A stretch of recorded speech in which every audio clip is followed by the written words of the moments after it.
Very good morning, students. This is L.K. Tripathi from LPM Public School.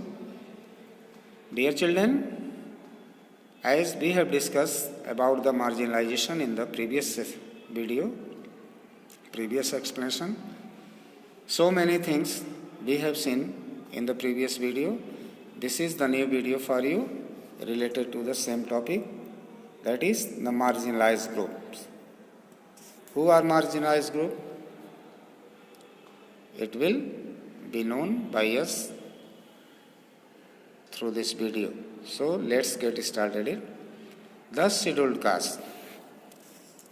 The scheduled caste, that is also known SC, is the legal and constitutional name given to the lowest ranks of society, including the Dalits, who have been given certain special privileges. This is their constitutional name, that is Dalit, mentioned in the constitution. They are also known SC, means scheduled caste. And they have got some certain special privileges by the Constitution of India. The SC are divided into many castes and subcastes. They have benefited by the policy of reservation, whereby seats have been reserved for them in government-run institutions. Since very early of the time, the scheduled caste, or you can say the bottom class of the society, did not enjoy their position, their status in the common society. That's why when India became independent and constitution was framed, the privileges or special provisions have been mentioned for them in the constitution. It was thought by the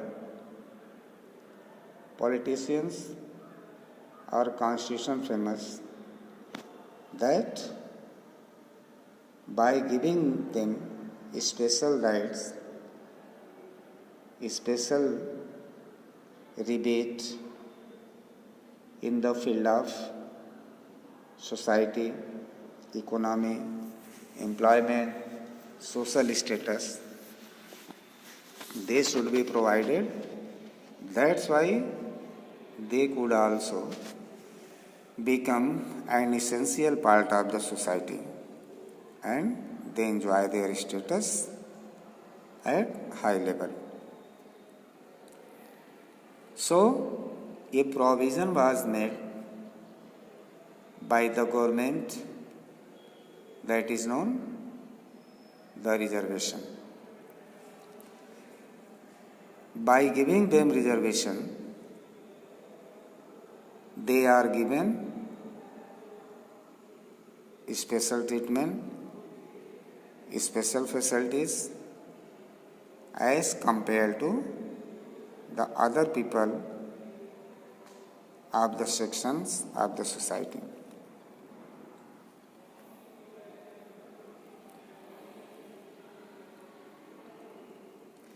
The SC are divided into many castes and subcastes. They have divided into different numbers into subcastes and castes. They have benefited by the policy of reservation, whereby seats have been reserved for them in government-run institutions.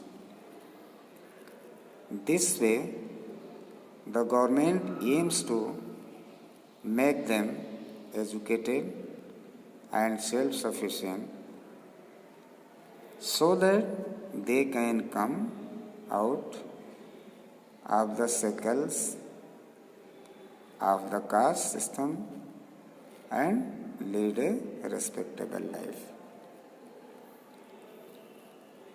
The scheduled tribes or the Adivasis. Who are scheduled tribes or Adivasis? Go to know.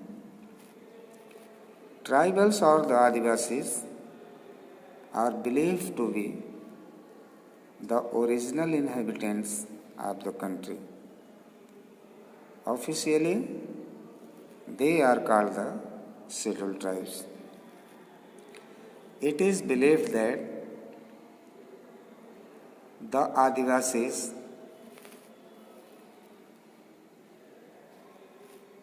were the original inhabitant of the country. They are known scheduled tribes.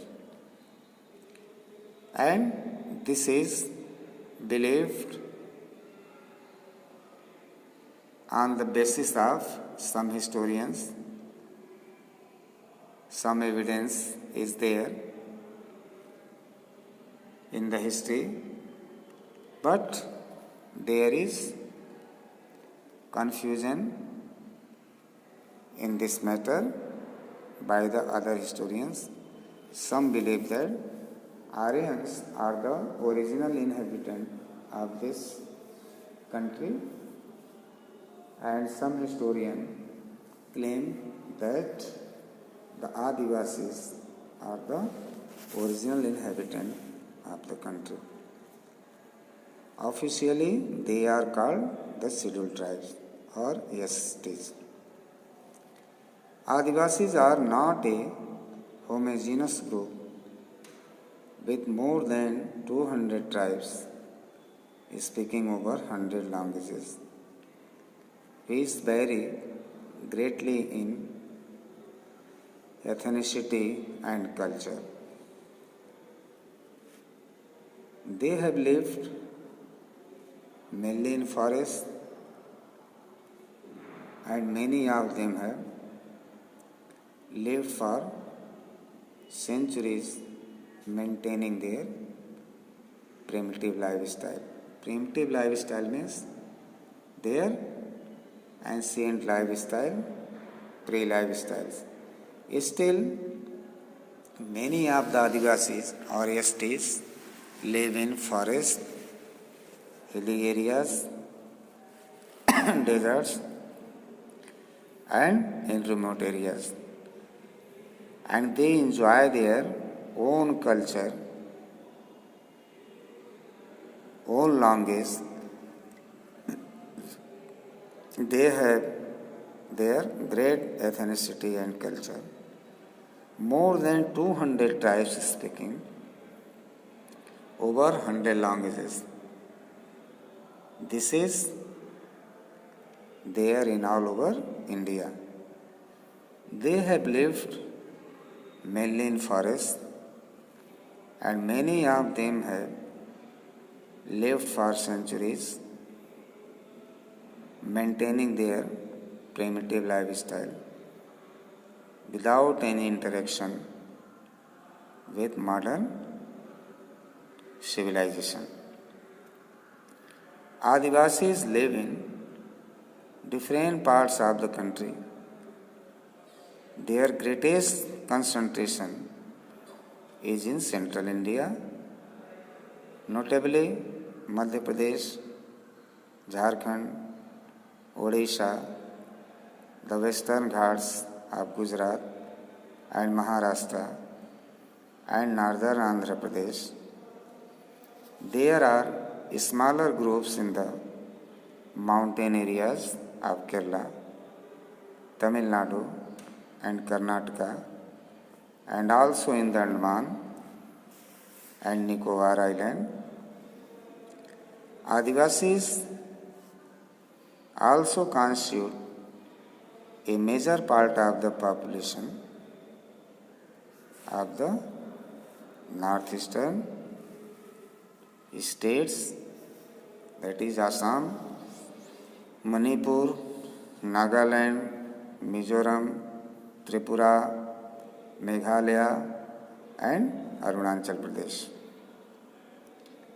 The Adivasis have always prefer to remain outside the boundaries of the traditional society.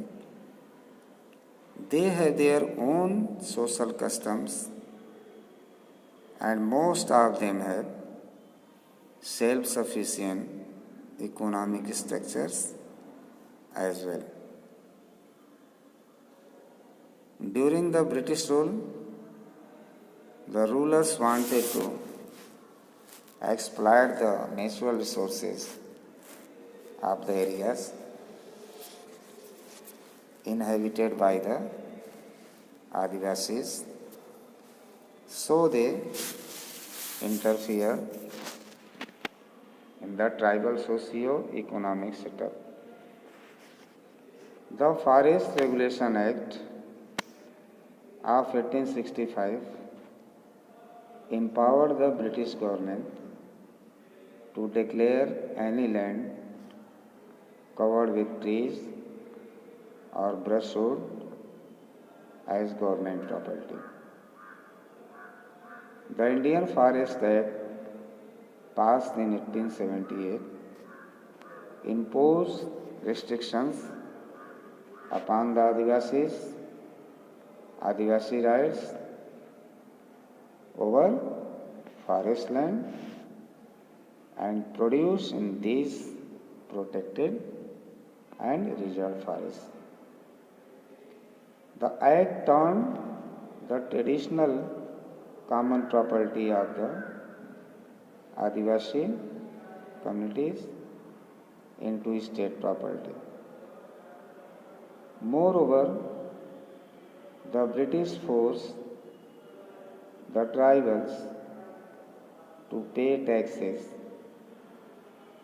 Many of them had to take loans to pay these taxes. The tribal lands were occupied by moneylenders, jamidars, and traders for non-repayment of loans. The opening of mines and factories in the heart of tribal lands and the clearing of forests due to introduction of railways led to a large scale displacement of the tribal population. Many tribal leaders decided to protest against these discriminatory policies. As a result, the British had to face many significant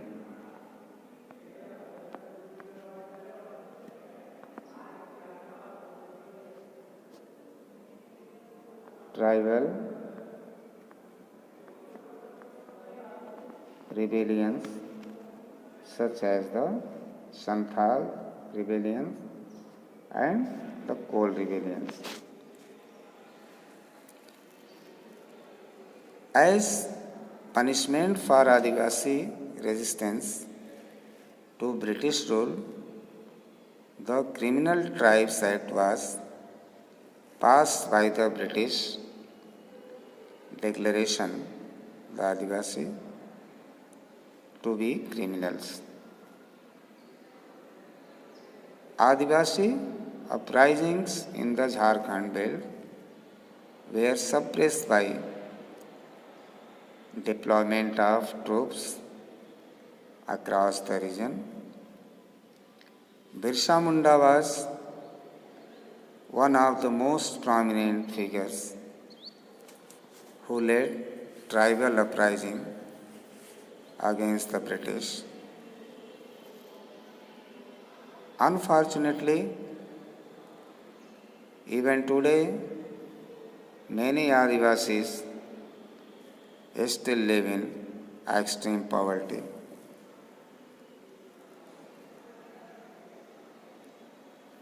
The rapid rate of urbanization and industrialization have led to the loss of habitat for many Adivasis.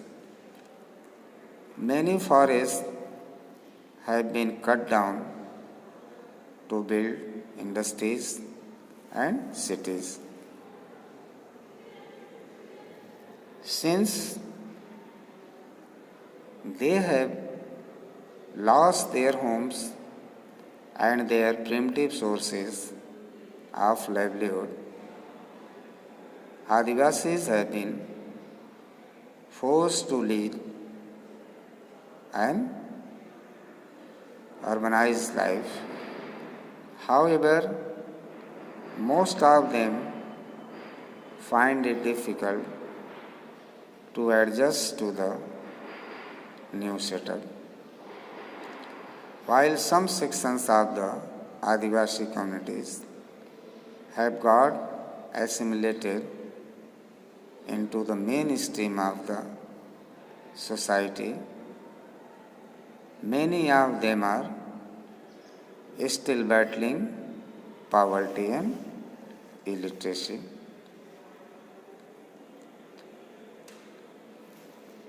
The Constitution aims at educating the tribal people to enable them to adjust to the mainstream life.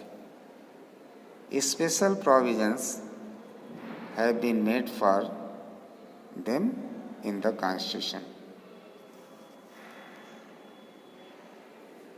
Other backward classes.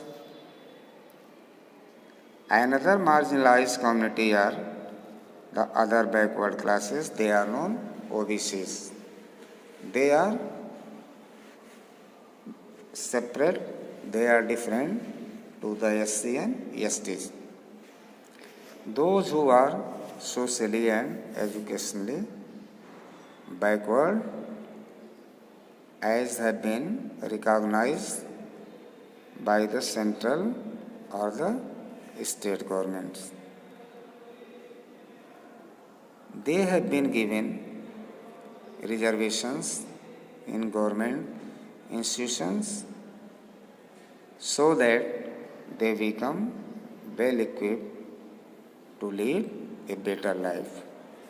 So in this way we can say the government has provided special rights, special provisions to the SCs and STs, also the people of the society,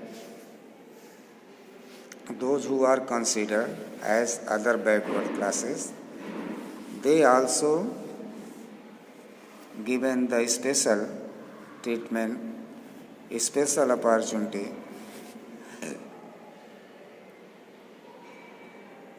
in the field of education, employment, services, and many of the government policies. In this way we can say